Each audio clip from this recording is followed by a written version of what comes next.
Oh, cool. Okay, good. Sorry. Good evening. It is Thursday, October 22nd, 2020. This is the normal, regularly scheduled meeting of the governing body of the city of Spring Hill. Our first order of business, as always, will be our invocation. We have with us tonight Pastor Joel Atwell with Grace Community Church. Those of you who wish to do so, please stand and join us in prayer. Pastor Atwell, if you would lead us, please.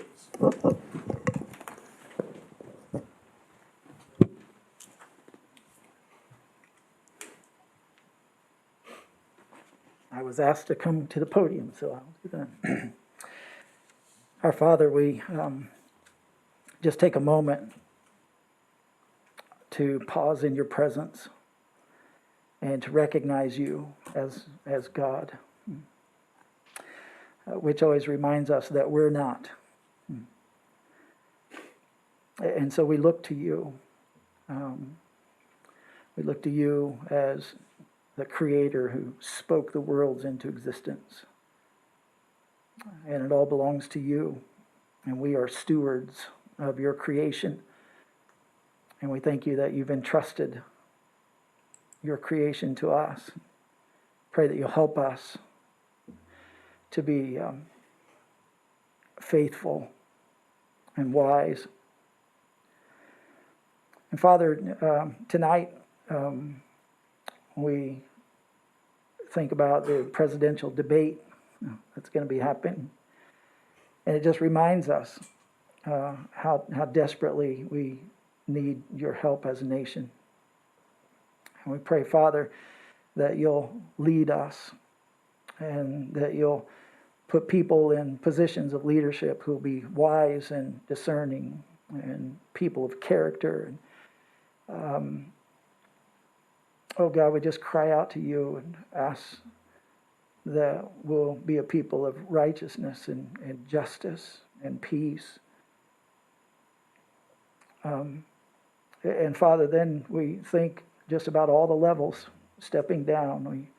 We think about our world and our nation, but then we think about our states and our cities and our neighborhoods and our homes.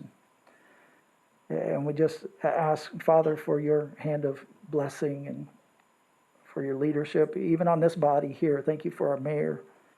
Thank you for our council members and others who serve around them. And we just pray for your hand of blessing. We pray that you'll give them wisdom and discernment.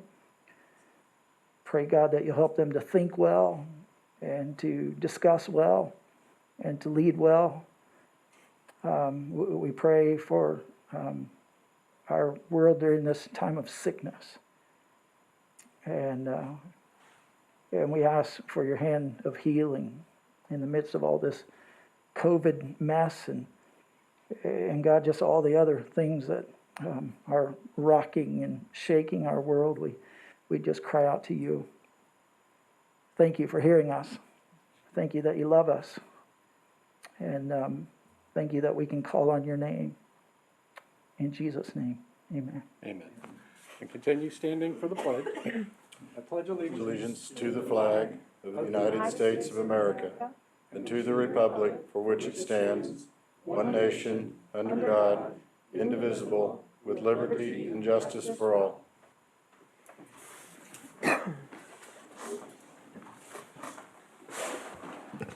Madam Clerk, would you call the roll, please? Mr. Leeton, Here. Mr. Owen, Here. Mr. Graves, Here. Mr. Eckert, Here. Mrs. Hughes. Here. Mayor, we have a quorum present. Thank you very much. Next item is approval of the agenda.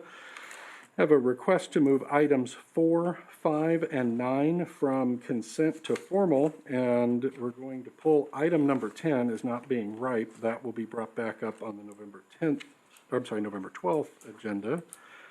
Are there any council requested additions or deletions?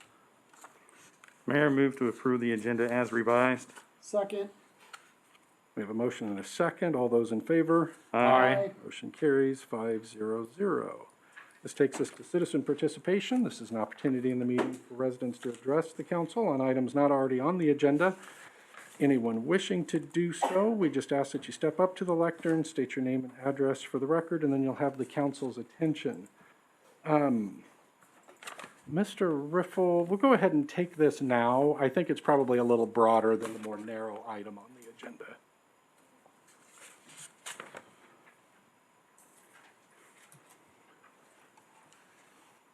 Thank you. Roy Riffle, 20024 Barker Street. I apologize, I couldn't make the last meeting when you guys discussed the Justice Center, and so I just wanted to voice my concern about the Justice Center. First off, I want to state that I'm a very big supporter of our police department. I've been up here a few times asking for higher wages for our police department and more police officers on our streets. My biggest thing was getting 2 officers on duty at all times, which we now have, and I appreciate that. But when it comes to the Justice Center, I'm a little concerned in us moving forward with something like that. And part of the reason is I think back to our history and to my recollection of everything. And we built this new police station and also modified or remodeled City Hall to help house some of those features of the Justice Center. And in my mind, those expenses that we paid for those 2 things are still very new and still on our books. And when I think about a Justice Center for a small town such as ourselves, and I look at, say, like Gardner, for example, who is probably 2-3 times bigger than us, I don't know their exact, but they just finished their Justice Center not too long ago. And I think about our property taxes. Mine alone, I pay $8,000 a year just in property taxes. Now, small portion of that goes to Spring Hill. I will acknowledge that to you. But we also have so many other things, such as the school district, for example. And this isn't a negative towards the school district, but I know they're continuing to grow. And I don't think we'd be shocked at all if we see another bond issue come out. I think right now our property taxes has 3 bonds on it, 1 getting ready to drop and the 3rd getting to come back on. And I can't imagine within the next couple of years they're not coming back to the community asking for another bond. But I also think about, too, what it will take for a city of our size to maintain that Justice Center. And I'm very confident that we're not going to be able to do such a thing without increasing our mill levy, which, as you know, increases our property taxes. And when I think about some of the opinions of that I've seen online and people talk about up here, and even from you guys speaking, I think about like Webster Street, for an example. And we haven't had the money for that, and we've been researching that, but yet here in the middle of COVID, we're looking at adding a Justice Center to a very small town. And so in my mind, I just wanted to express my concern, and I appreciate tonight you guys listening to me. And I'm just asking that, I'm not saying that we don't need it now. I'm thinking maybe now is not a good time. And with COVID, we don't know what's going on with that. I think we've done a really good job discussing our budget each time. You guys have given an update on it. And I'm thinking now is not a good time, especially with COVID, with our population, with what we already have in-house, that we just hold off on that for maybe something later down the road. Thank you. Thank you, Mr. Riffle, and the floor remains open. Hearing none, we'll go ahead and close that portion of the agenda and move on to the consent agenda. Mayor, move to approve the consent agenda. Second. We have a motion and a second. Is there any discussion? If not, all those in favor? Aye. Motion carries 5-0-0. This takes us to the first of our formal council action items. This will be item number 4, consideration of approval agreement. And Mr. Burton, would you introduce the issue, please?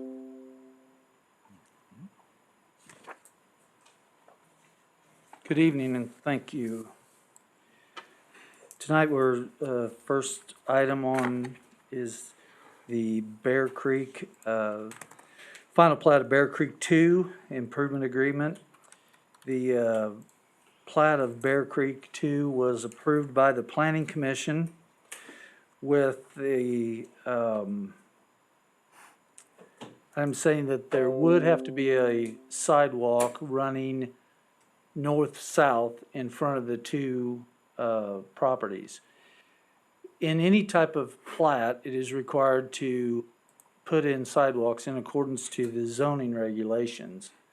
It doesn't matter if it's curb and guttered or anything. As a matter of fact, it says in the code, improved street or not improved street.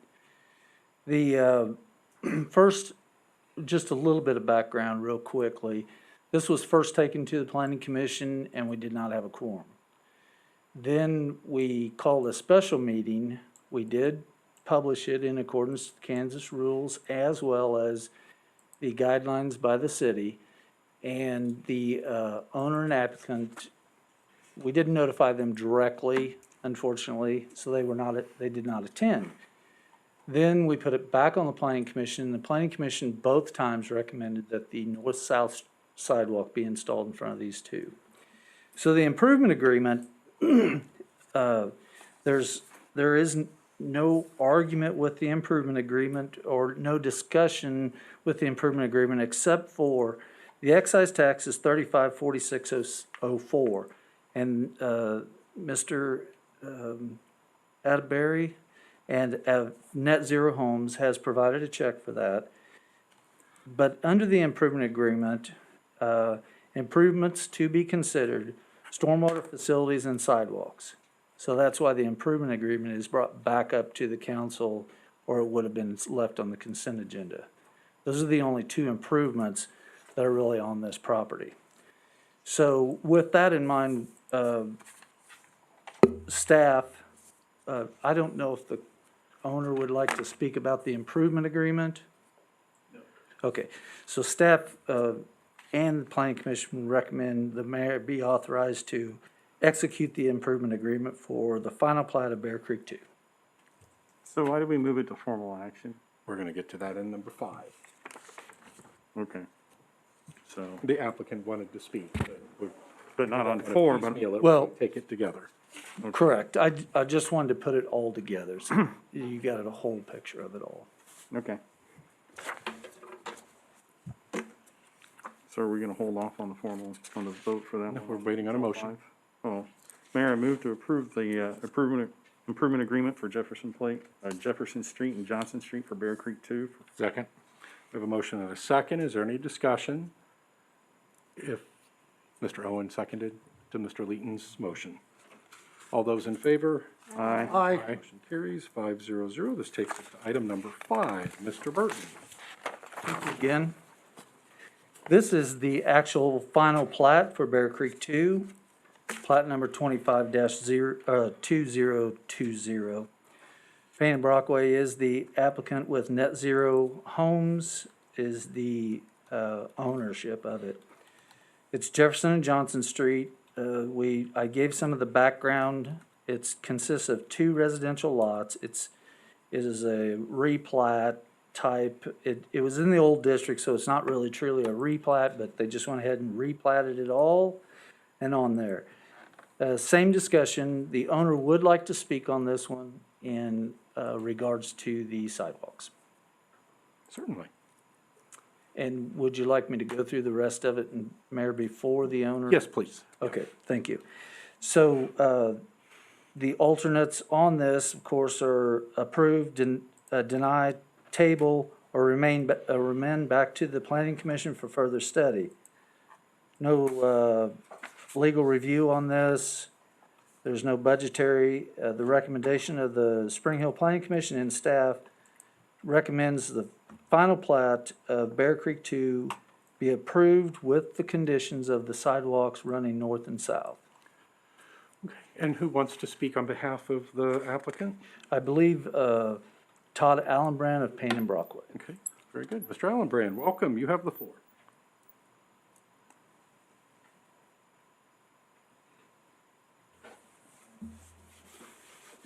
I think that's everything I touched on. All right. Let's see if I can operate this thing. I might have to have Antoine help me maybe. If you can bear with me just a second. Let's see.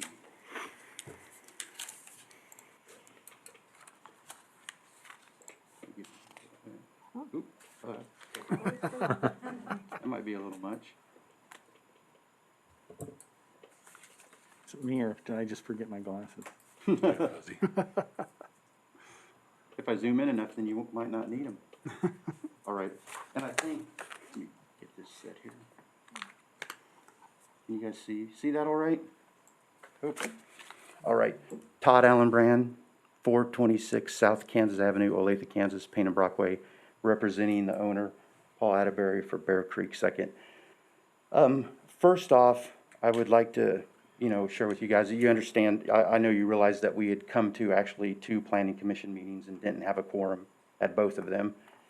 And then I believe this board or this body asked them to have a special planning commission session, and then we weren't notified of the special planning commission session, so we weren't able to go to the meeting and speak our concerns about the sidewalk. So when we finally went back to the October 1st one, kind of felt like our hands were a little bit tied, because I was under the impression that the planning commission, well, while I appreciate what they do, I just felt like that maybe they weren't, listening to exactly what we were trying to get across. But what it is, it's not the north-south sidewalk on Jefferson Street. It's actually the east-west sidewalk is what we're supposed to build, which would be on Johnson Street. So what I handed out to you were a couple pictures. The first picture, if you look, I'll put it on here so you guys can see, so you know what I'm talking about. This picture is looking south, standing at the intersection. And if you see the stake with the pink flag on top of that, that is the actual property corner of this parcels. The street is off center, probably 12 feet or so, 10 to 12 feet. So the planning commission, as well as the owner and ourselves, agreed that that would be very difficult to put a sidewalk based on the requirements. Sidewalks typically set a foot into the right of way, and then they're 4 foot in this district. Well, obviously, the edge of the pavement's about 5.5, 6 feet from the property line, so it makes it very difficult to be filling in that complete ditch to accomplish that. So that was a no-brainer for everybody to take it off. So then they moved to putting it on the east-west street, which I showed this on this drawing, and sorry about how busy this is. This is an aerial from Ames. The blue lines represent the property lines for Ames, and the dark lines are actually what's been surveyed. If you're aware, Ames property's a little off from their aerials. It can differ depending on where you're at in the county. So that's the part we're talking about, is the sidewalk right along here. This is looking west down the street, and it's really hard to see, but there's a lath, another property corner that sits right about here. That's the other corner. And then the concern we have on putting in the sidewalk is that the street, again, is not centered, so it's actually a little further north from the property line. So what there is, you have the edge of pavement, a small ditch section with a berm to create the ditch. And I tried to demonstrate that the best I could on this drawing. I know it's a little hard to see with the shadow and such. But what's happening is where the sidewalk needs to land is actually on the south side of that berm.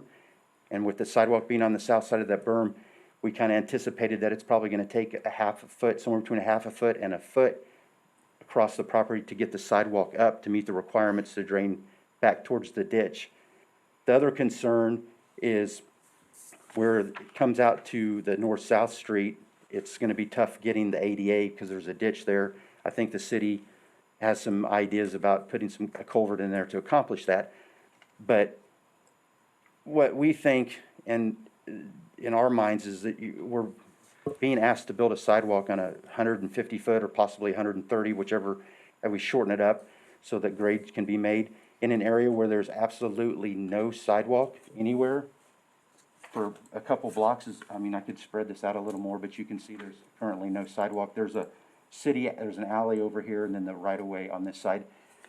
What I was trying to explain to Planning Commission was, it seems like it would make more sense if there was a streetscape designed by the city where maybe it's a benefit district and you assess the property owners there and you come up with a plan to build sidewalks on a whole block section.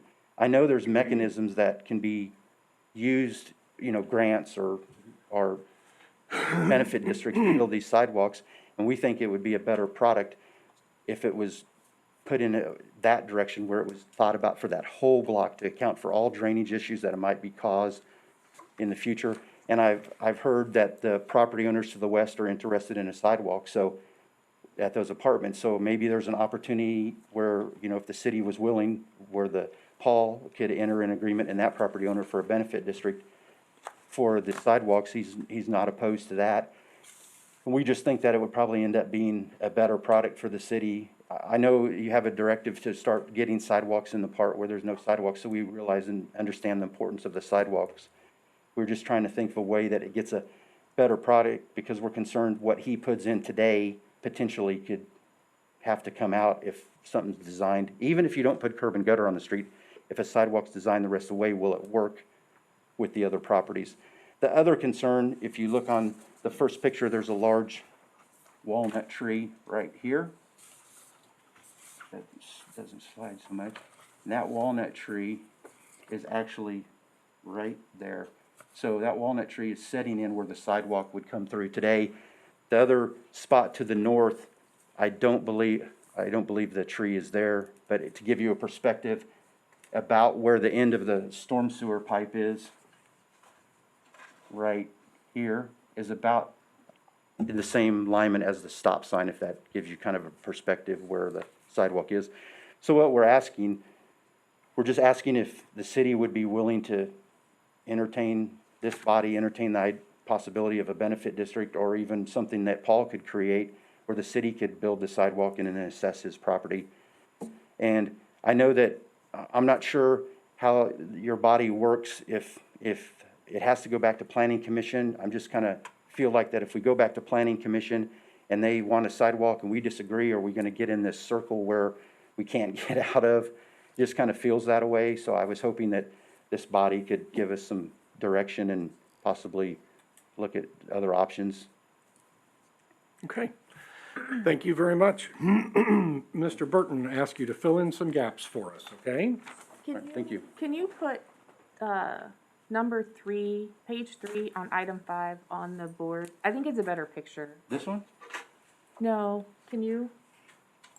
Is he have control up here? Mr. Burton, can you put page 3, the existing plat aerial photo?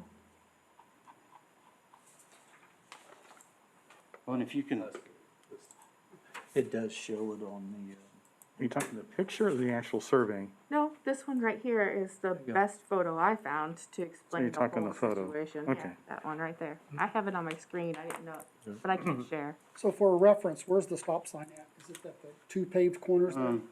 here I can show you probably a little easier. Upper right. The stop sign, if you see the end of this culvert right here, the stop sign would probably set about somewhere just to the west of that culvert. Okay, So it's kind of hard to see in this picture, but that stop sign's probably 6 feet off the edge of the pavement, correct. guessing. And then do you want this turn, yeah, you want me to turn it up for you guys? There you go. And the stop sign would be in the same spot, the top Okay, now I see. corner blue at the top there. Okay. It's gonna wanna slide, I think. All right. I'll just bend it over.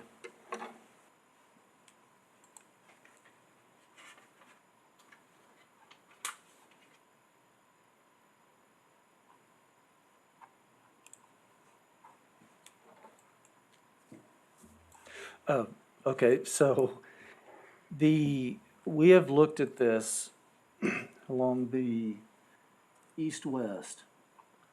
And with the berm, the berm's gonna have to be cut out that they showed and put the sidewalk in, but the amount of dirt, and it would flow across the sidewalk after we have to dig the sidewalk down a little. It is very tight. But we can also do some ditch work there, because the city is going to work on this corner here to be able to get a handicap ramp there. And Andy and I have looked at it, and we are going to have to do some work with, putting a small culvert pipe in there and, do some re-ditch work. It's really not a complicated area to fix.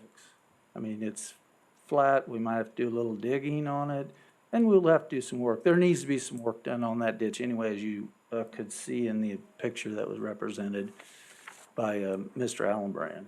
So, the planning commission, if this had gone through planning commission and not been brought up, usually we look at sidewalks, it's just a given because it's part of the plating process. we would have received a building permit and it not be on the plot plan, then they would have to go back to planning commission. So it's lucky it was caught. And we did apologize for not contacting them directly. We should have done that. But we did publish it and everything in guidelines. And they were able to go back to planning commission, and it was the same result as the first time. You know, development regulations do require. Yes, sir.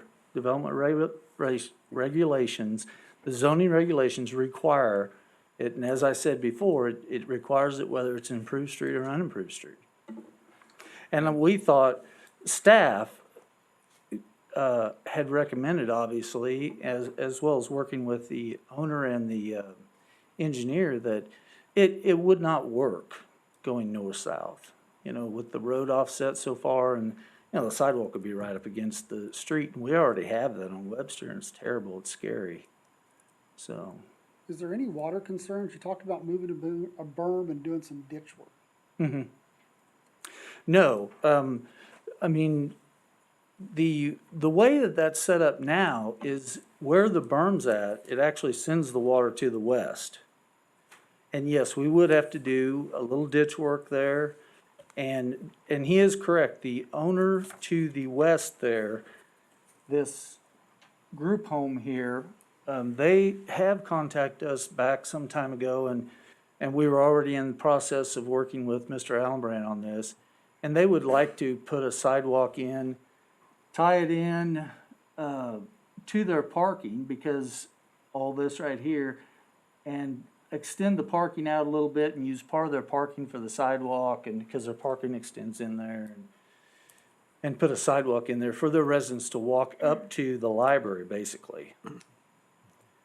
And we're putting together another little plan to possibly accommodate some additional sidewalking to get to the library. Well, we've talked about the importance of sidewalks. That's We've correct. conducted a sidewalk survey. We've had residents come and talk to us about the importance of sidewalks. The number This is one. an area of our community that has very narrow roads anyway, and it's unsafe sometimes to walk. I don't have a vote on this, but I want my opinion to be known. Our development regulations call for sidewalks, and my expectation would be that we're going to follow those regulations where it makes sense. It looks like we made some accommodations where it doesn't make sense, but our residents are calling for sidewalks. And they're, not that this plays into, you know, but we did work with them. Their lots are just a little bit shy of 50 foot. I mean, it's just a couple of inches. And, you know, we would have worked with that, but the nature we of have the- been trying to work with the applicant all we can. And the nature of the property to the west It's a group home. for, I really don't know. It's what? it is Cozy Haven, okay. Cozy So- Haven. so I'm not these are sure the elderly use of it. residents, and having the opportunity to make these types of improvements, to have Yes. handicap accessible ramps, is certainly a step in the right direction. Yes, and I apologize, I did not know what it's used for, but I just knew it was a group home, that there was residents there, Yeah, so. it's sad. That was a community government project in the 70s, if I remember correctly. A very successful joint project to provide some housing for our elderly residents.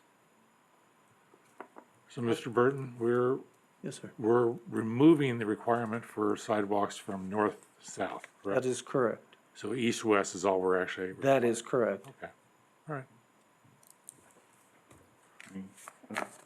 And I want to make sure that Mr. Allenbrand has the opportunity to talk again. You've heard my comments and the questions and the comments of Mr. Burton. I want you to be able to have some rebuttal time, Mr. Allenbrand. Ms. Hughes, did you have a, Oh, I'm sorry, Ms. Hughes. I wanted a little bit more explanation on the steps. Because you kept indicating that we were going to do some work too. So it sounds like we're putting in some preliminary work to make sure the drainage is right and the corner is right. So we're not just leaving it all to the property owner. That's I mean, correct. We are actually doing quite a bit of work to Sure, to get it in there because we know sidewalks are important. and I should explain also, the city puts in any type of culvert pipe. Obviously, these two will require culverts pipes for the driveways. And in doing that, we also felt like that in working with Public Works, that it was only fair that we do the culvert work where the handicap ramp is required. And do any type of work there to make sure that it drains. I mean, ditches are our responsibility. And also make it so that it's mowable. We're doing a lot of ditch work right now. I say we, the city, Public Works, in the older area as well. We had down back here, just real quick, we had one that had rotted out. An older gentleman had turned his riding mower over and they've been in fixing it. It's just needing repair. So yes, ma'am, we are going to do some work there. We're not just saying do everything. And I have expressed that to the owner and the engineer. So where's the general fall of the land? Because there's nothing with contours. To the west. To the west, but what about on the north-south side? Does it flow to the north corner? to the And then it'll go to the west after that? That's correct. So how deep will the ditch be on the east side? And then how deep, you're saying that the flow Okay, is gonna be on so- the east side and it's gonna be carried around the corner to the west? It would go down the west. On the west side, it flows west. The depth of the ditch, I would imagine that the deepest point is gonna be a foot. And I say a foot, not straight down. It would be no greater than a 3-to-1. So we're not changing the flow of the water. We're No. just making it more accommodating. That's correct. But I get that, but it's flowing from the north and then west, is what you're saying. Yes, at the north, So you're gonna have a 12-inch deep ditch on the east. How deep is the ditch gonna be on the north? oh, I apologize. It'd be about 6, and when you get clear down to the west end would probably be about 12 inches. But the north-south flows to the north. Or does No, it- north-south flows south. Okay, that's what I'm asking. I'm sorry, yes, Because I had something right, deeper no. going into something shallower, correct. and that's what I was trying to make No, sure was that we It, didn't have a north-south flows south, north-south flows south, that one flows south, west. yes. Okay, that's what I wanted to make sure is we. That's didn't the go- high point intersection flowing both directions. I just wanted to make sure we weren't going from a 12-inch ditch into a 6-inch ditch. That didn't make a, Water don't flow uphill very well, does it? no, we don't need to build a dam. So, It sits well, though. All right. Anyone else? Very good. Mr. Allen Brand, a few moments for rebuttal.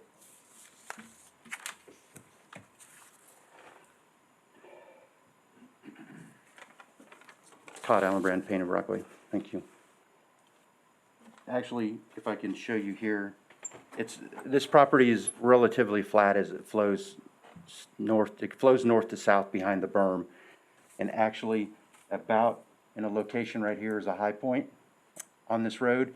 And at that point, right in here, it breaks and it flows west and it flows east. And you can kind of see it in the picture where you see the stop sign where I don't have the red line. If you look, you can see a little bit of a high point. So the water will flow back to the east and make that turn eventually to go south. Mr. Burton?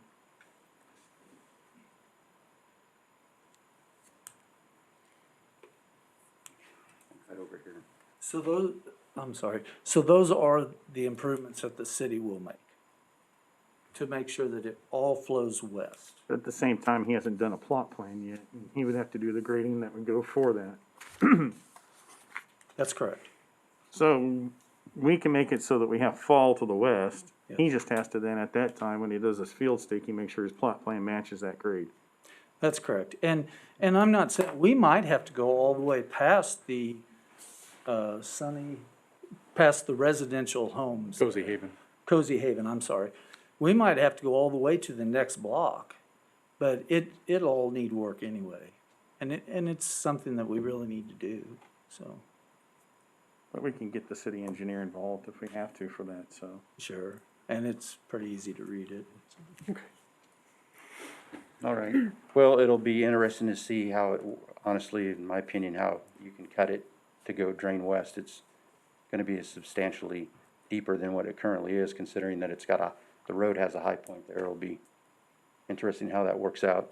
But one thought is the city owns the right of way, or the alley, obviously, in between the two properties.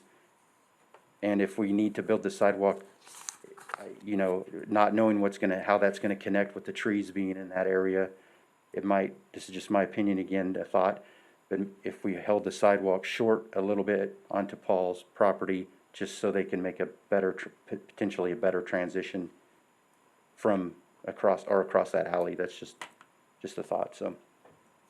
That was it. All right. Thank you. Thank you, Mr. Allenbrand.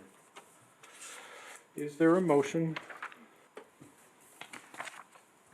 I have a question. Okay. How long do we give, platted property to begin the sidewalk? Does it have to be done at the time the rest of the construction is done? Or does it happen at the beginning? How does that work? Okay, so it is in at the building permit stage. And before a final occupancy will be given to that piece of property, that home on that corner, the sidewalk will need to be completed along with the grade and seeding and or sod. So it doesn't affect the two or the one, I guess? It does not Existing affect the had one two, to the one south, on the that is correct. Okay. It's an And, occupancy. and just, a real quick comment on the alley. You know, we'll look at it at common sense, and if it makes sense to stop it, let's say 5 foot back, then we'll work with the property owner on that. I mean, you know, we're gonna look at everything sensibly there. It might take a little curve in the sidewalk to get it realigned and all, so. So we are changing the flow, we're changing the direction of the flow, but you talked about a high spot, and we're gonna have to go all the way back and create that fall for the water runs. Yes, to understand though, we will have to work on that corner anyway to be able to get the pipe in for the handicap ramp. They may not have to make it so it grades all the way. They could No, go back to and the other corner that's from the high correct. point out. And that is correct. Okay. We might not have to grade the entire thing. We'll shoot it all and we'll work with the property owner Okay. during the construction of the home. So. Any other questions? Mayor moves to approve the final plat for Jefferson Street and Johnson Street for Bear Creek 2. Second. We have a motion and a second. Is there any discussion? If not, all those in favor? Aye. Motion carries 5-0-0. Thank you very much. Thank you. That takes us to consideration of item number 9, considering approval of contract for conceptual design. Chief Henson, if you would introduce the issue, please.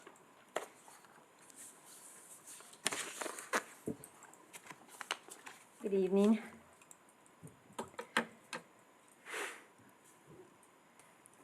So I just want to kind of go over why we're asking for a new building. Currently, the police department, well, let me back up even further than that. It's my understanding that this is the first time that the police department has a building that they can call their own. That for many, many years, they have been placed in trailers in the bunker out back and at a warehouse-type facility up north. So this was a very good thing when it was designed and built in 2014. It is at its maximum capacity. The building is 3,300 square feet, and it's a nice building. It does not allow for future growth, proper storage or equipment. Right now, when an officer has an arrest, they park in the parking lot to the east, walk up a flight of stairs, go through a solid corridor, walk through the kitchen to a holding area that is basically in a hallway. They handcuff a person to the bench, which people have gotten out, so we've added some additional restraints to keep people from getting out and walking into the rest of the department where it is completely accessible. Until recently, we were able to get something so the officers could actually process a person in the booking area without having to leave that area and go into the report writing around the corner. Our property room is full. We've done a really good job about getting rid of things that needed to be disposed of, returned, things of that nature. So it's very organized now. But we have all of our electrical panels, fire alarms, and everything like that in a secure property room, which only has access to just a few people. There's no growth room for that either. We have a gender-neutral locker room in which we have 2 lockers left. So both men and women use that locker room to change and get their gear prepared for the day. We do have an open bullpen area where we have 4 tables put together with chairs around it that acts as our lunch table, the same table where we package evidence, drugs, other paraphernalia. We also hold meetings there, large enough meetings, but if we have an entire staff meeting, there's not enough room for everybody, so we kind of try to corral around in the big area. The sergeants have a small room. They do have a room in which they can operate. And then there is a report writing room for the officers. If someone comes in, their lobby you're literally, if you have been in there lately, it's very small. It's not as very warm and welcoming as we would like to have it, where people can come in and feel like they could actually sit and wait and have a conversation. If we need to bring somebody in for an interview, they come through. It is basically a very wide open building. So when you come in, they have access to the entire building.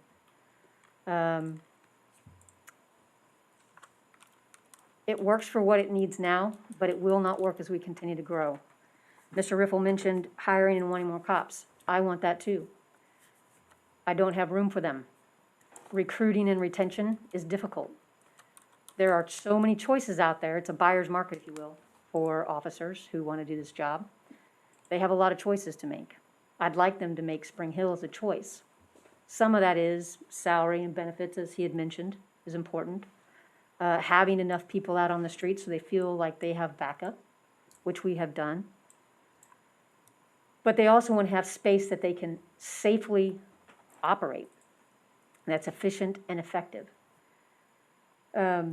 We will outgrow this building much more quickly than we probably anticipated back in 2014. I'd mentioned this before when we were talking about adding officers, which I greatly appreciate the approval of adding officers, that we hadn't hired anybody since 2009, and yet our population has grown 28%. And at the pace it is growing now, I anticipate in the next few years we will be close to that 10,000 mark. If we are unable to add people because we have no room for them, we will be in a position where we will start losing ground.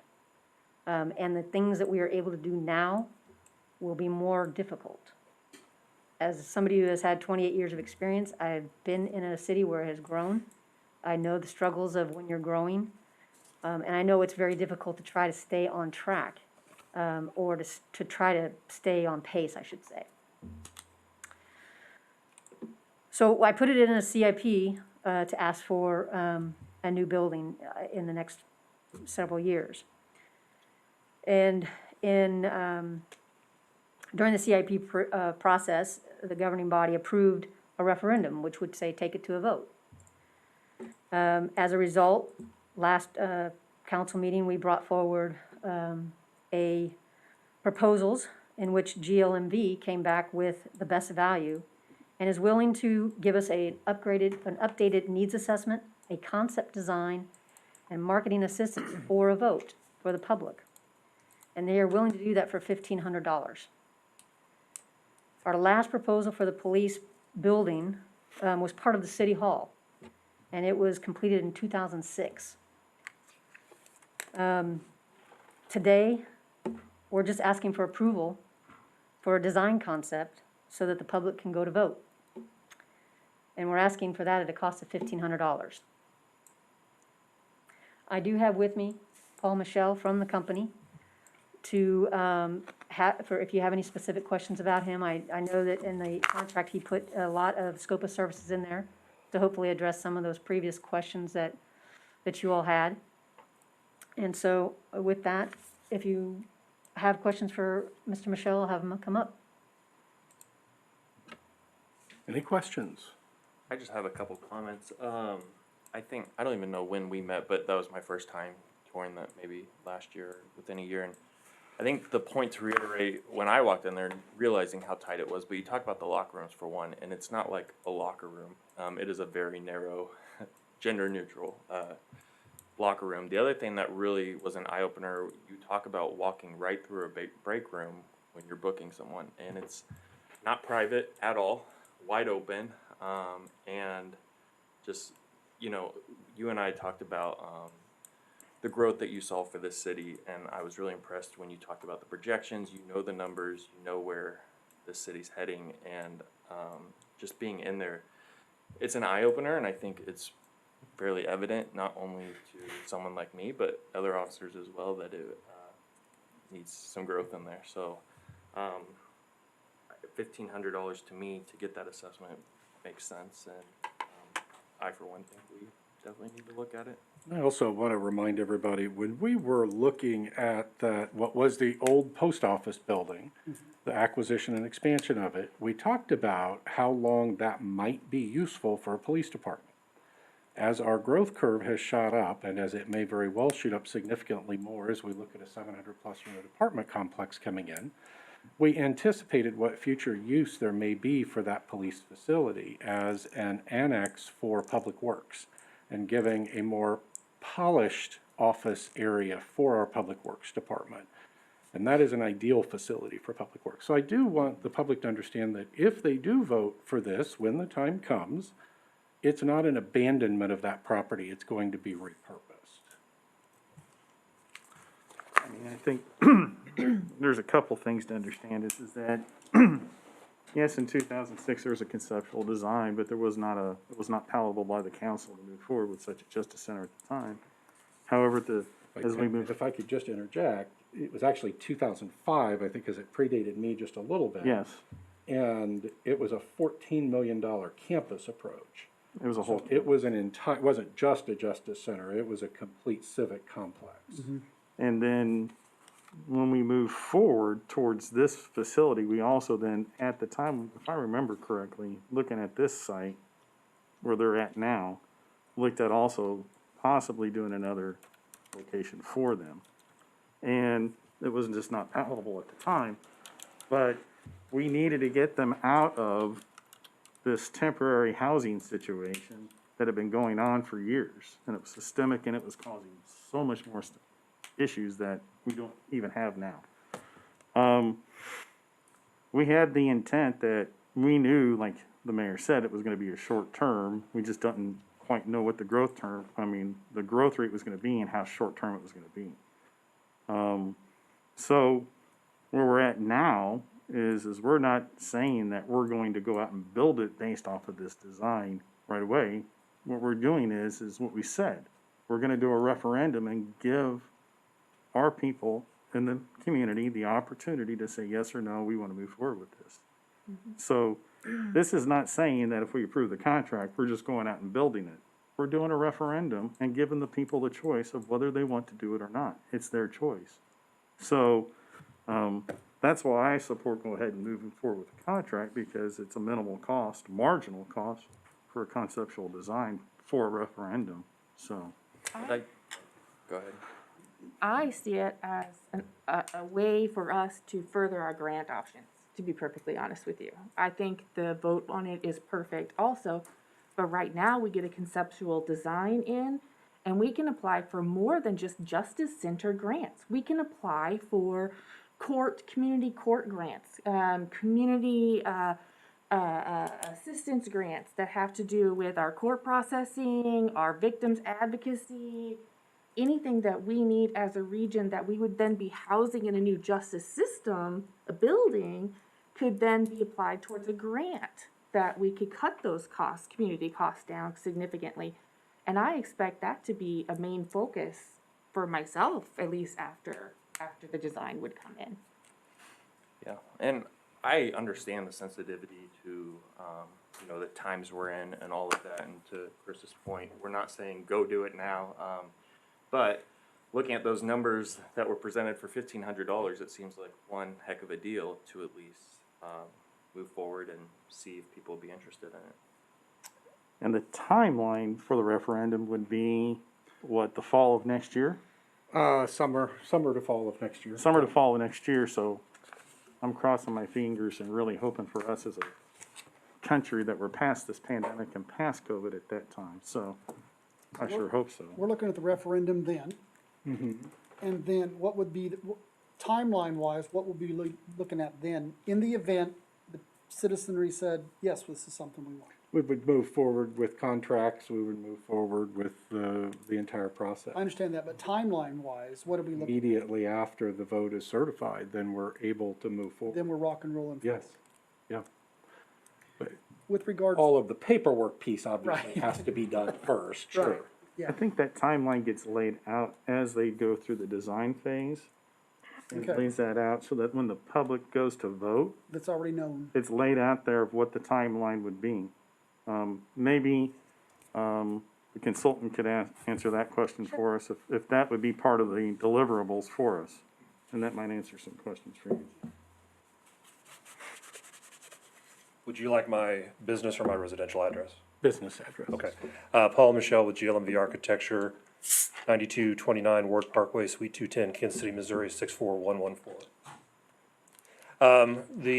As part of the study process, one of the items that will be included in the study document itself will be a likely project timeline in an ideal world. So it will include, time necessary to get a design professional under contract for the next phase, geotechnical, surveying, all the sort of precedent things. And then the design phase itself, probably somewhere between 6 and 9 months maximum for design, probably a month on the front end. And then we're probably looking at a couple months for permitting, assuming you're going to go competitive bid process, and commencing of construction. If you wanted to consider construction management or something similar, then you certainly could be in a position to potentially start some of the construction a little bit earlier. Start to finish, typically in your experience, 18 months, 24 months? Including construction? A project of this size, I think, is not more than a year. Okay. So you're looking at 2 years max. Okay. From very beginning to very end. Okay. And And it could be accelerated. And then the question would be is, to Ms. Landis, is we would issue temporary notes for covering the cost for the design and for the, the construction. Then we wouldn't have permanent bonds hit until, we would get hit with some fee in that period of time, that 2-year period, but we wouldn't do final notes until 2 years after that, right? But we would start collecting the tax Correct. immediately within So- the next tax cycle, correct?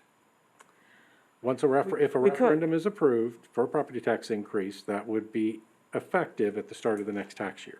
We could, as long as we fall within that time frame that's outlined for that tax lid law and Right. the timing for that next upcoming budget cycle.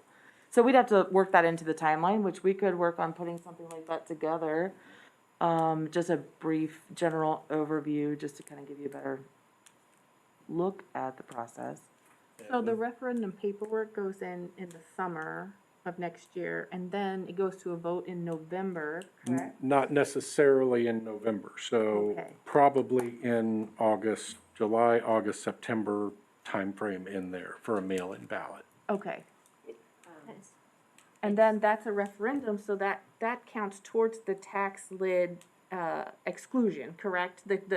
As long as we take it to the voters, we are exempted from that 2% number, correct? The way that we've been discussing it is that the referendum would be about increasing the mill levy for the build of a new justice center. A second question has to be if there is operating cost increase that's going to push us above that normal percentage increase in our overall budget that's allowed under the tax lid law. That's a second question where we need to really put some work into the operating cost increase that's going to be associated with that building. And that's all a part of the analysis that's going to be coming up. Well, we can't do any of that until we get the design and know numbers and understand what the potential is. Correct, and the other thing to keep in mind, we may get this design and the projected costs and say, oh, no, we're just not there. We're just not ready. That is an absolute possibility.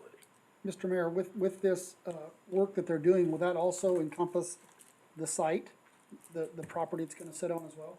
So there are some likely scenarios, yes. Okay. I would say that we'll look at some hypothetical layouts for the site, just so you can see how much property, the building and the parking and some necessary green space. There are a couple of anticipated options. Very good. But there might be a property acquisition phase too that has to be involved. Very possible. So there's some timing. It's just kind of like with what we had on the West Side Lake. So I was just gonna say, the earliest that the mail-in ballot would be, it'd be June, and the latest would be August. No, They're shaking their head. no, there's, No. Ms. Garrity. I don't have the information in front of me, but I think we have to have the mail-in ballot in the spring. I've contacted the, election office, and I'd be happy to go get what the schedule was, but I thought we had to be, June 1st is the last date for spring. Other than that, you have to go into August. Is what not for a mail-in ballot. Okay, Not for It can go on, the ballot. I got you. let's get the yeah, you real answer out to the council. We don't need, at this point tonight, we're more focused on whether or not we're moving forward with this issue. So I think the point is that the contract will be working to have deliverables that will define these for us when we actually decide whether or not we want to go ahead and take it to the referendum. Yep, to give us that option, give us all of the factors that we need to make an informed decision about whether or not the dollars that we're going to spend are really going to get us what we need. And if so, do we want to move forward with that? And if not, then what steps do we want to take? Okay, anything else? Mayor, I move to approve the contract for the conceptual design of the Justice Center with GLMV Architecture. Second. We have a motion and a second. Is there any additional discussion? If not, all those in favor? Aye. Opposed? Aye. Aye. Motion carries 3-0. Thank you very much. Excuse me, Mr. Mayor, who made the second? That was Mrs. seconded Hughes, by thank you. Councilmember Hughes. This takes us to action item number 11, consideration of approval of bid 2020 Community Development Block Grant Sanitary Sewer Rehab. Mr. Miller on the line, or are you taking this? He's on the phone? All right, Mr. Miller, you have the floor. Thank you, Mayor and members of the council. I come before you today to present a bid letting for the 2020 CDBG Sanitary Sewer Rehabilitation Project. We put that project out to public bid following the CDBG requirements on October 8th. Project was bid at that point, and the low bidder was Utility Solutions LLC. Included in your packet are a recommendation letter for Utility Solutions after we looked at their required submittals, including projects that they've completed, staff, and equipment that they have. They obviously, based on their name, they do quite a bit of this type of work. The project area is generally in the CDBG census tract in the city, north and west over the intersection of South Street and Webster. And I know that I haven't done the work down in that area as much, but I know the city has spent several years working on rehabilitation of the sewers in that tract. They're some among the oldest in the city. The low bidder had a what did I say? Had a low bid of gosh, I don't have it sitting right here in front of me.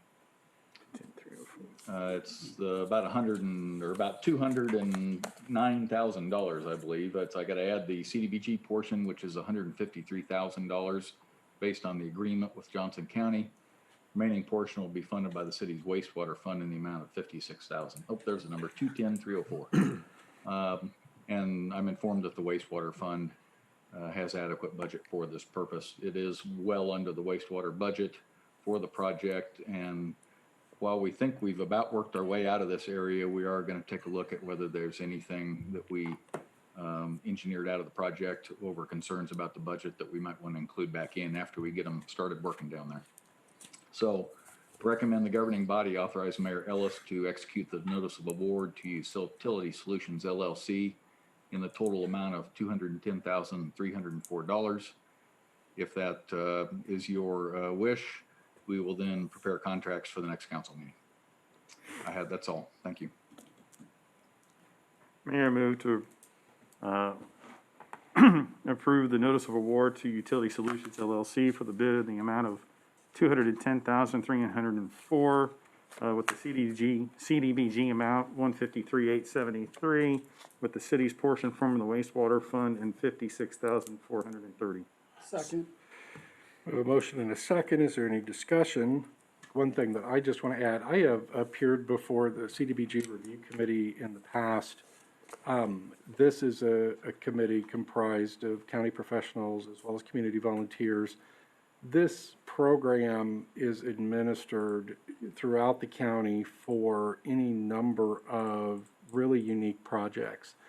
For the city of Spring Hill, this CDBG program has been a godsend for us to help us to be able to complete the sewer relining in an area of our community that I think sometimes feels like it just doesn't get a lot of attention.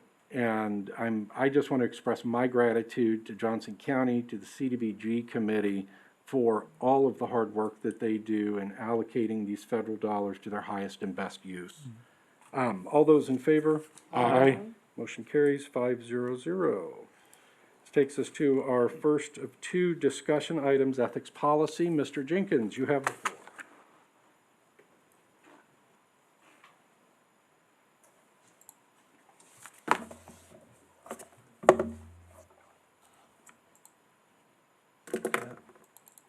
Mayor, members of the City Council, this matter was back before you at the last City Council meeting. At that time, I was directed to delete 3 items from the ordinance and also to examine the possibility of rewording or amending another section. The 3 that have been deleted is dealing with appearances of employees or officers before the governing body. Number 2, having employees or officers being involved in a contract that would be later acted upon and then they later come in to get involved in it. And the third one was titled Participation in Non-Contract Transactions. And that, I believe, was some ambiguity there in definition. And lastly, I was directed to look at the section dealing with incompatibility service for possible modification. After looking at that, I made the determination or making a recommendation that we delete that also. So it'd be 4 items that have been deleted that I mentioned. Secondly, the purpose of that was to afford the governing body additional time to review the ethics policy. And that is ready for your review. I'd be glad to go through those, the ordinance itself, just generally, if you'd like for me to, or otherwise I'd entertain any discussion. Okay. One of the things that I want to say on that incompatible service in particular, that and policies that dictate that primary employers get to approve secondary employment, to me, are anachronistic. Taking away barriers to people's happiness at work is absolutely essential, I think, to all of us up here. And to what people view as those barriers are policies that just simply don't make sense. Now, for certain areas, incompatible service is important. For police officers, I think it's important for the department to know when an officer might be engaging in employment where they're wearing their uniform and carrying a sidearm. But for the rest of our departments, typically no. So I'm delighted to see some of these changes in here. Again, I think they're chronologically out of order. I think that they are arbitrary. So I'm delighted to see those changes. I have a couple questions just after rereading it and coming up with something, and they're more of, maybe just clear it up for me so I understand it. And it's in section 2, one of them is in section 2 on page 2, and it's number 4. And down at the bottom of it, that paragraph, it discusses about people receiving pay, working other jobs, and having connections with the city. And it struck me as, is that going to cause us an issue with people on boards and commissions? And one in particular that came to mind to me was the cemetery board. We have somebody that works for a funeral home and the cemetery. I'm not sure if that's a conflict or would cause an issue there.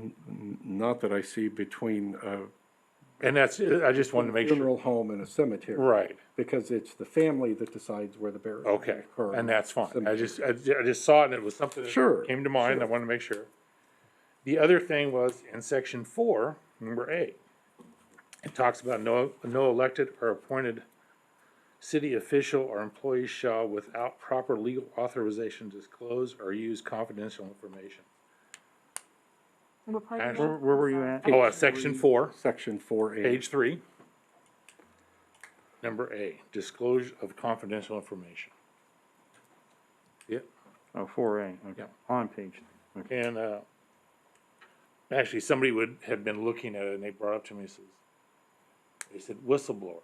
I said, well, I'm not sure, that may be under another statute. Legal authorization. Okay, so that would cover that point. It doesn't have to actually say, Subpoena would be another. okay, So, but whistleblower would be. be covered under that. All right, perfect. That's all I had. Be a violation of public policy to have, ordinances Mhm. or administrative policies that prohibit the disclosure of unlawful activity. Okay, all right. Am I correct, Mr. Jenkins? Yes, sir. Sorry. Not a problem, but thank you. Anything else? Does this, for the council, feel ripe for consideration at our next meeting? Yeah. Okay, I believe we have consensus, so let's get this on the agenda for our next meeting, okay? Thank you. Thank you very much. Next item on discussion, spending plan, projected revenue adjustments. Ms. Landis, you have the floor.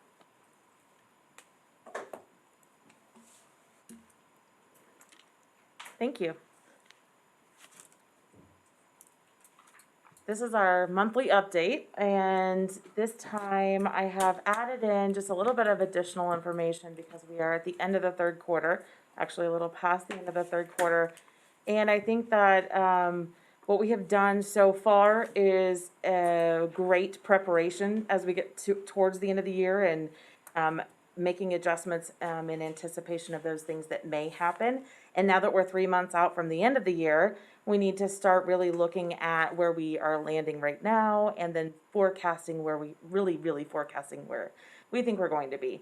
So I have spent the last 3 full days meeting with staff across the city and talking through their current budgets and their plans and the operating expenses they may have between now and the end of the year. And I've worked those into a forecast.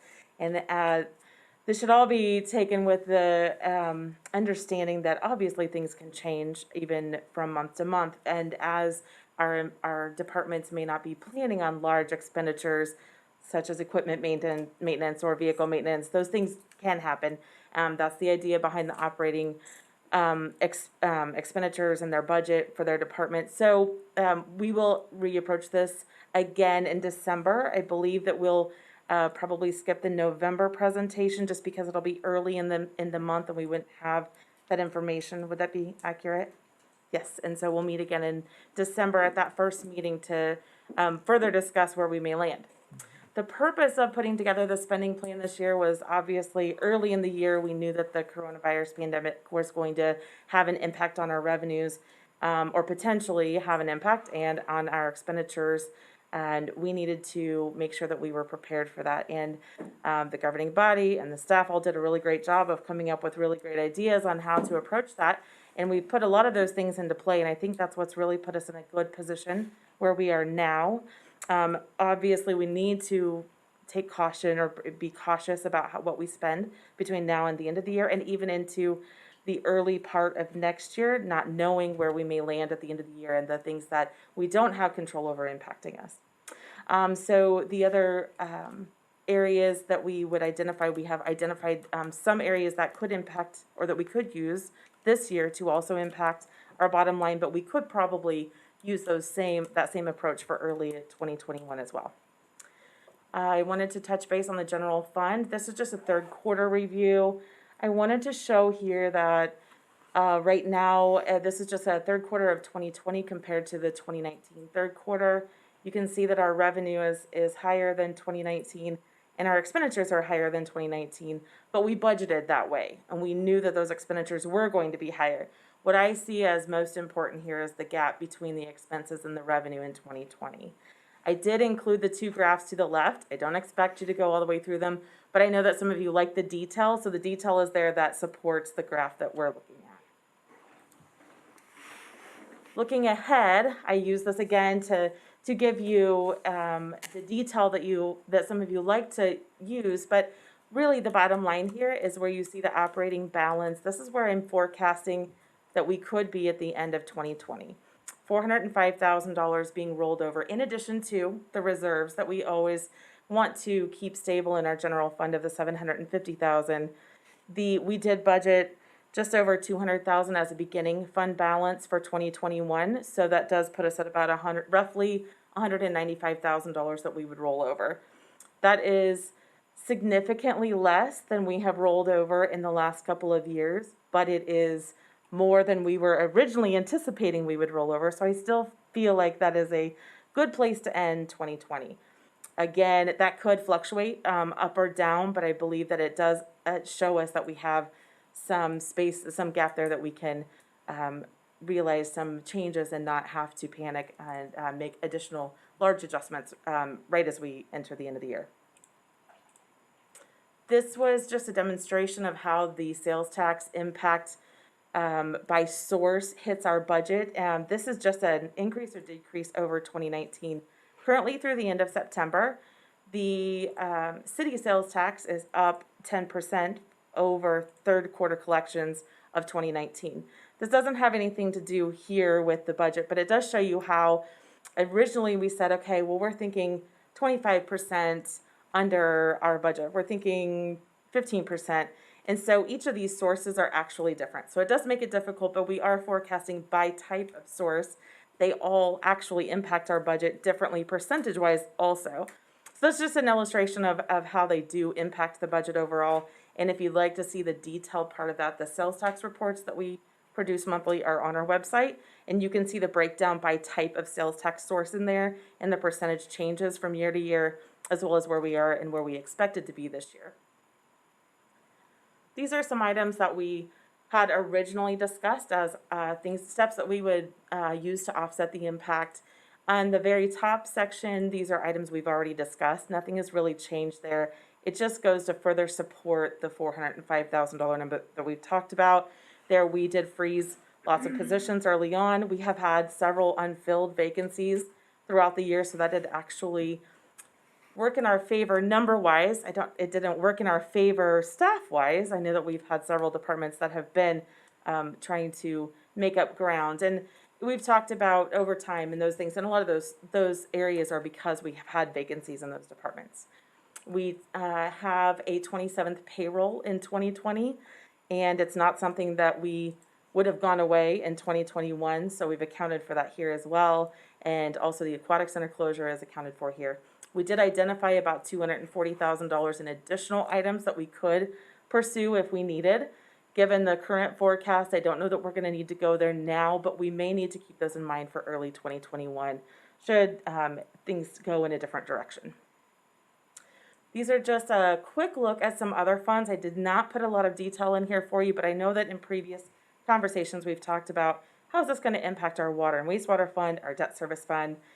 And in both situations, I think that you'll see here that in the water fund, this is just the third quarter actuals for both, but our revenue is above our expenditures, and that's where you want to be. We're under budget on both, but I think that my forecasted numbers right now show that at least we're going to come in close to where we expected to land.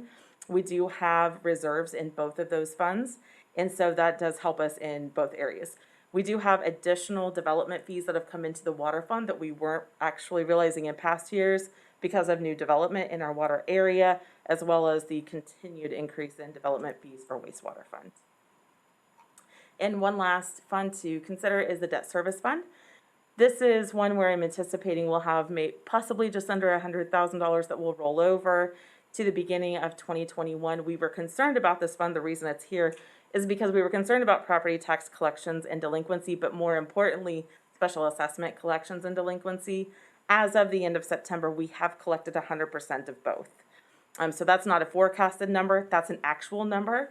So that does give us a comfort level there that we did collect what we anticipated or what our needs were for 2020. Okay, let's clarify. You said 100%. We collected 100% of what we anticipated, or 100% of all specials? 100% of the budgeted amount of specials. So everybody paid their specials. Nobody is delinquent on specials. No, we build delinquencies into the budgeted number. So, yes, okay, so I'm sorry, I don't want to mislead you there. So when we're talking about bottom line, we do budget for a delinquency in specials because that is a consistent year-to-year thing that does happen. So for budget-wise and what we anticipated for a bottom line, they are collected. I do not have a new updated number from the county yet, counties both, to be able to tell you what the actual delinquency might be. But we know that not 100% of property owners have paid their specials. Absolutely, yes, we do know that, Okay. yes, yes. So that is what I have for you this evening. I don't know if you have specific questions. I know that each month we tend to, it's been somewhat of the similar, same information that you've seen. We do not yet have the collection information for sales tax from the state for October. There aren't generally collections from the counties for any property tax or motor vehicle tax in October. So this is a pretty good representation of where we may land at the end of October as well as not just the end of September. Do you have questions? I just want us to remain vigilant. I think we are on a great track, but I am looking at Johnson County and I am seeing them fluctuate significantly in their tax collections over every month. Their sales tax collections were down in July, but they were back up in August, but they were then significantly down in September. And I'm expecting them to be down in October, and we get a lot of our sales tax from the county collection. So I just want to make sure that we stay on the same track because we're doing okay. Because we've got the savings in place, and let's just make sure that we make everybody aware we put in a plan and it's working so far. One of the other things that I'd like to do, if council members Hughes and Graves are willing to do so, I'd like them to meet with Mr. Hendershot and Ms. Landis. You know, we made some changes over the years on our reserve policy. We broke apart and actually created a legitimate reserve. I would like to have some evaluation done as to whether or not that number is still correct. I think that number's soft. I think that that number needs to increase over time as our debt increases, as our growth increases. I would like the four of you to sit down and then come back maybe at the first of the year with a recommendation, because at the first of the year, we're going to start our budget process again and look at whether or not we need to think about how we can start to move more money over into our reserve. As everyone recalls, we received high marks from the rating agencies when we formally established a reserve fund, and we continue to receive high marks for that.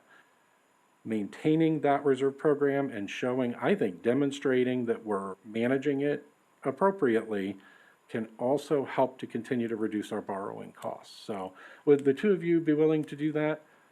Very good. I know we've got Mr. Eckert on Inspiration Park, and I know that we've got Mr. Owen and Mr. Leeton on growth on the west side of the city and the South Sewer Benefit District. So if the two of you don't mind managing that and coming back in January, I think we've got a lot of really great plans to kick off in January then. One thing would be useful, possibly on this sales tax, is to actually see the hard numbers right beside it and where we're at for the year to The actual dollars. actual dollars, because this could be a little bit misleading in a certain sense, because if Johnson County, I'm making up a number, is 90% of all the total sales tax, but we see minus 1.21%, that might be a little misleading, because in hard numbers, that's actually a big number. Well, and is Yes. 37%, is that $1 million or is that $5? You know, Yeah. are we excited about a 37% growth, or is it really, yeah, I understand what you're saying. Order of Sure. magnitude here. Right. And you have to Right. remember there's been a shift with COVID. So typically people go up to Johnson County and they buy things up there because they have more shopping. and we get a percentage that fluctuates down, some of that is flat. But people from our area are still making some purchases online and not in or significantly surrounding counties, and so that hits us on a different scale than it used to. So while our number may look up, it's a smaller percentage of the whole that we were getting before, so it does skew that, I think. Well, that's why. It's nice to have those numbers there. And we do have the sales tax reports, and I'll forward those out to you tomorrow. Again, they come out at the end of each month, or towards the end of each month. They are on our website, and there is a lot of sales tax detail in there where you can see it broken apart, the comparisons, and it's forecasted. I'm happy to include it in the reports going forward as well. Just a column over that gives us some hard numbers to look at. Sure, from budget and actuals, or budget and forecasted. What's your I preference? think he's just looking for a number to the right of the I think, spreadsheet you were just showing, the one before this. what represents those percentages? What does 37.24 equal? Is that $25,000 or $25? Sure, I can do that. Reflected on the percentages you show. Sure. Right, Anything else? anything else? Very good, Ms. Landis, thank you very much. Thank you so much. That takes us to announcements and reports. I just want to remind everybody of the chamber dinner on November 10th. We won't have a meeting between now and then. If you have not made your arrangements to attend, please let the city clerk know, so that if there are more than 2 council members there, the appropriate notice can go out. There are 3 options to participate in that, so I hope that everybody will take advantage of one of those. That is all I have. Mr. Owen? Nothing tonight, Mayor. Thank you, Mr. Leeton. Nothing. Ms. Hughes? Nope. Mr. Eckert? Nothing, sir. Mr. Graves? Moving on to staff reports, Mr. Hendershot has 14 items. He promised me he'd move through them expeditiously. I do have several, and yes, sir, I will move through them very quickly. A lot of these are very seasonal in nature. The Parks Department has completed all the fall lawn and park turf work. Out of the Parks Department now, we have 100% of certified aquatic facility operators, and with Mr. Clint Richardson and Dylan Jones successfully completing their certification program. The work on Lincoln Street for the year has been completed. We had snow removal training today when it was 82 degrees. That was an interesting concept. But hang on for this next few days. The Dig Once policy is back on our radar. I expect to present that back to council either at the December meeting or in January. We'll see how things play out between now and then. Mrs. Hughes had suggested, and we are looking into a task tracking program, which is a program to record things such as citizens' complaints, track the progress, and then communicate back with those residents to make sure that we're not missing any hoops there. We're looking at what can we do internally, and then Mrs. Hughes was so kind to send some sample programs and spreadsheets there, but we are looking into that.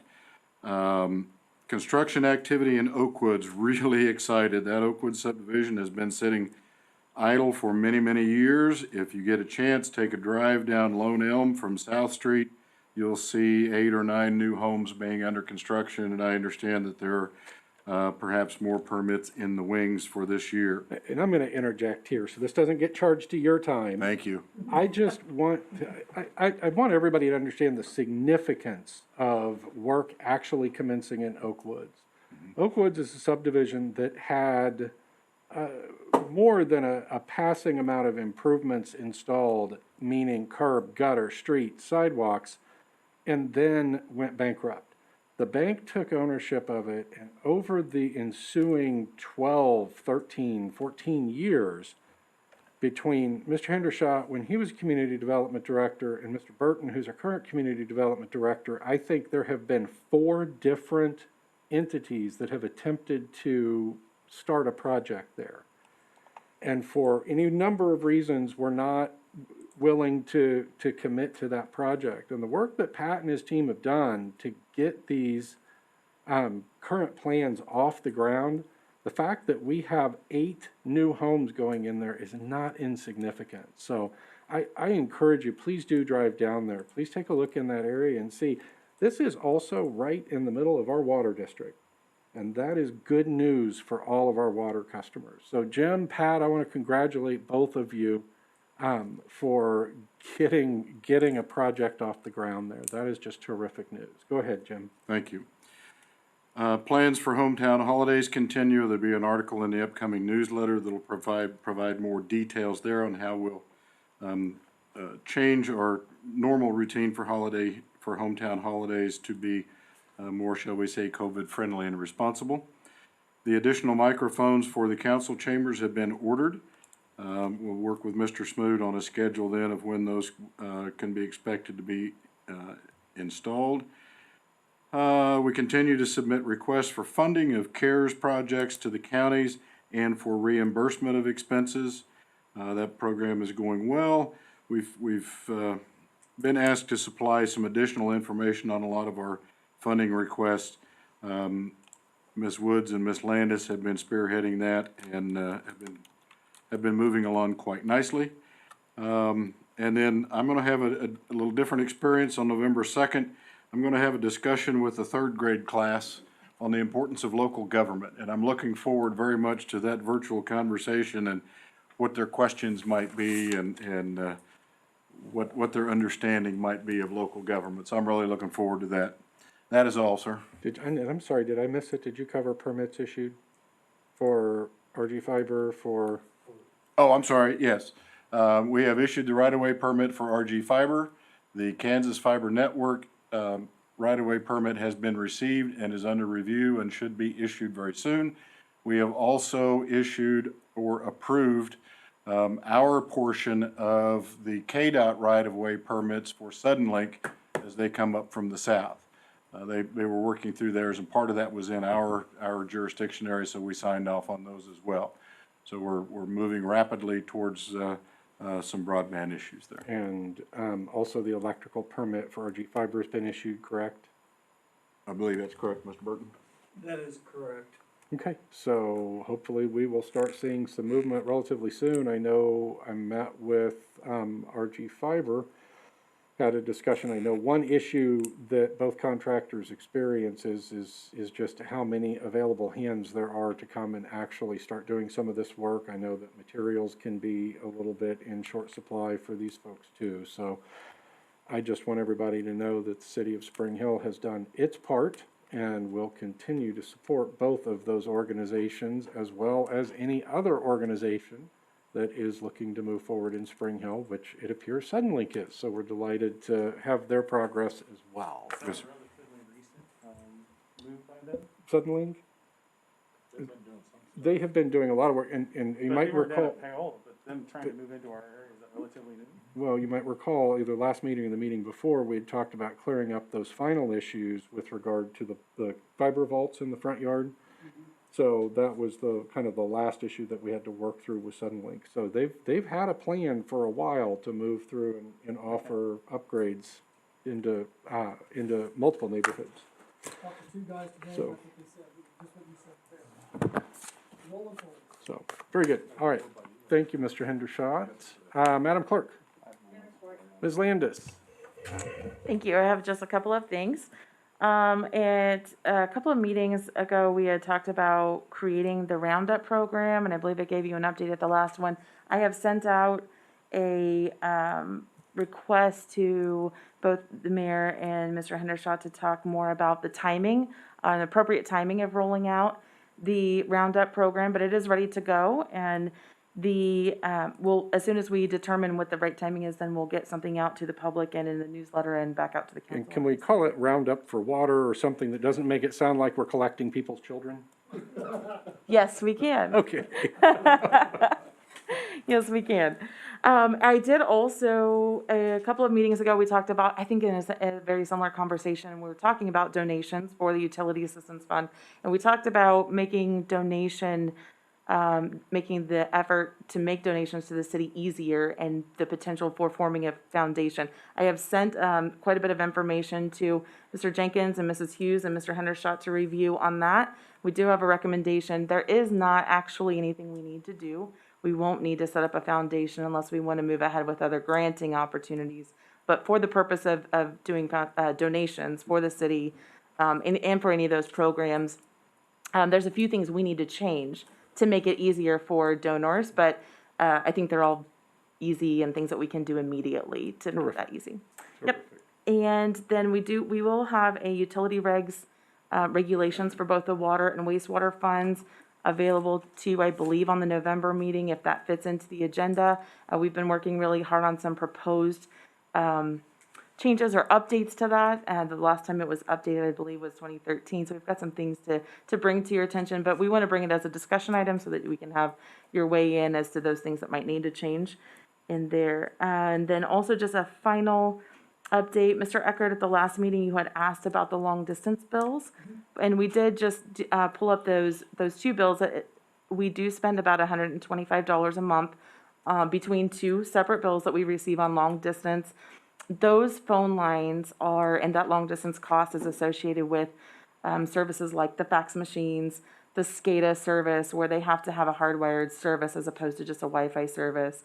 And so we're going to review those bills just to make sure that there's nothing on there that we don't need. But those are some required services under that type of landline service. But wanted to get a report back to you. It looks like we spend about $1,500 a year on just long distance costs in addition to the other phone service. That's all I have. Thank you. Chief Henson.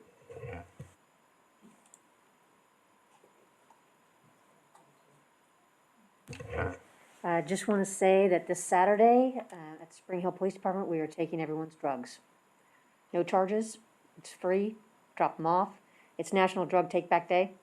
So from 10 a.m. to 2 p.m., we will have drop boxes for any of our residents or anybody in the area that has prescription drugs they no longer need and use that are in the cabinets because you don't want to flush them down the toilets or leave them there for anybody to misuse. And so they're there. So no questions asked, you drop them off, you leave, and it's great. So 10 to 2 this Saturday. And to be clear to everybody watching, please don't flush them down your toilet. We Right. cannot clear all of that out through our wastewater treatment. Also, if anybody tells you they're doing a drug take back at their home at 9 a.m., please don't listen to them. So, Mr. Burton. All right, thank you very much.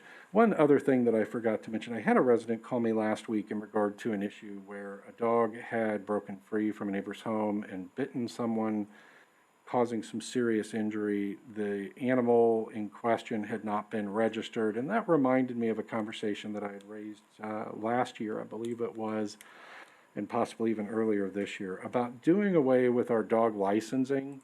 To me, and I've said it before, it was actually said to me by another resident, this is a tax on responsible people. The responsible people are the ones who are coming in here, paying their $5 or so fee. I'd asked the city clerk to evaluate it before. It was a relatively small amount of money generated relative to the amount of time that it actually takes to process the license.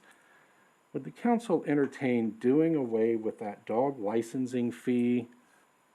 Yes. Terrific. If we could get an ordinance put together eliminating that, Mr. Jenkins, and have that in December, so starting in January, we do away with it, I think that is a terrific thing that we can do for all of our residents.